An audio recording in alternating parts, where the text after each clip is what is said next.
আমাকে বললেন যে, ইব্রাহিম, এবার আরো বড় একটি কাজে তোমাকে অ্যাসাইন করব, বড় একটি মিশনে পাঠাবো।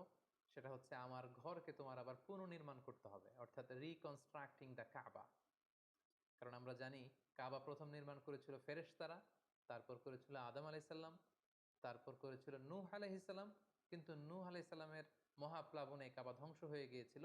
সেটাকে আবার পুনর্নির্মাণের জন্য আল্লাহ তাআলা সাইয়েদনা ইব্রাহিম আলাইসাল্লামকে বললেন, আবার মাইগ্রেট করো ফ্রম প্যালেস্টাইন টু মক্কা। আমরা যদি সাইয়েদনা ইব্রাহিম আলাইসাল্লামের জীবনী দেখি, কতবার যে তিনি মক্কা থেকে ফিলিস্তিনে এসেছেন, আবার ফিলিস্তিন থেকে 1200 কিলোমিটার পথ পাড়ি দিয়ে তিনি মক্কায় গিয়েছেন, তার কোনো ইয়ত্তা নেই। তিনি কাবা নির্মাণের জন্য গেলেন এবং সন্তান ইসমাইলকে নিয়ে কাবা নির্মাণ করলেন। আল্লাহ তাআলা বললেন, ওয়াইদ বাওয়া'না লিইব্রাহিমা মাকানাল বাইত।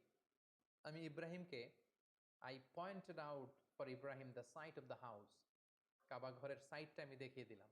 এটা কতটুকু উঁচু হবে, কতটুকু দৈর্ঘ্য হবে, কতটুকু প্রস্থ হবে, তার সবটুকু আমি ইব্রাহিমকে বুঝিয়ে দিলাম। সাইয়েদনা ইব্রাহিম আলাইহিসসালাম সাইয়েদনা ইসমাইল আলাইহিসসালামকে নিয়ে কাবা নির্মাণ শুরু করলেন। ছোট্ট ছেলে ইসমাইল পাথর কেটে এনে বাবার কাছে দেয়। বাবা ইব্রাহিম আলাইহিসসালাম রাজমিস্ত্রির ভূমিকায় অবতীর্ণ হলেন।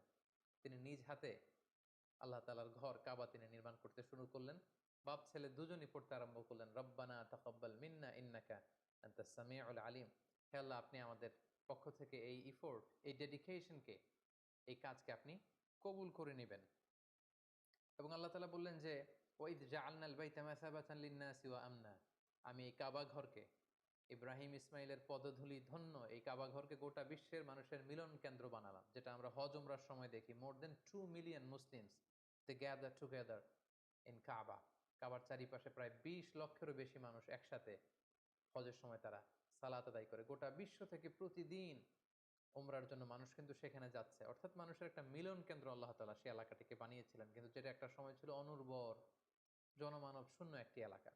এবং আল্লাহ তাআলা আমাদেরকে আদেশ করলেন, ওয়াত্তাখিযু মিন মাকামি ইব্রাহিমা মুসাল্লা। তোমরা ইব্রাহিমের দাঁড়ানোর জায়গাকে সালাতের জায়গা বানাও। অর্থাৎ যেই পাথরের উপর দাঁড়িয়ে সাইয়েদনা ইব্রাহিম আলাইহিস সালাম কাবাকে রিকনস্ট্রাক্ট করেছেন, আজ পর্যন্ত এই 2500 বছর পরেও সেই পাথরটি আজও সংরক্ষিত আছে। আপনারা হজ উমরা যারা করেছেন তারা দেখেছেন, সেই পাথরটির চারদিকে সেটা সংরক্ষিত আছে। সাইয়েদনা ইব্রাহিম আলাইহিস সালামের ফুটপ্রিন্ট সেখানে আছে, পায়ের ছাপ আছে। এবং সেটাকে সামনে রেখে টু দ্য ডাইরেকশন অফ কাবা সালাত পড়াকে আল্লাহ তাআলা আমাদের জন্য অবধারিত করেছেন, তিনি আমাদেরকে আদেশ করেছেন।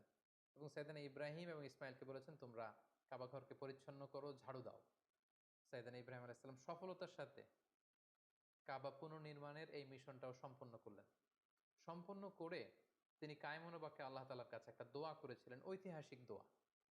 তিনি বলেছিলেন, রব্বানা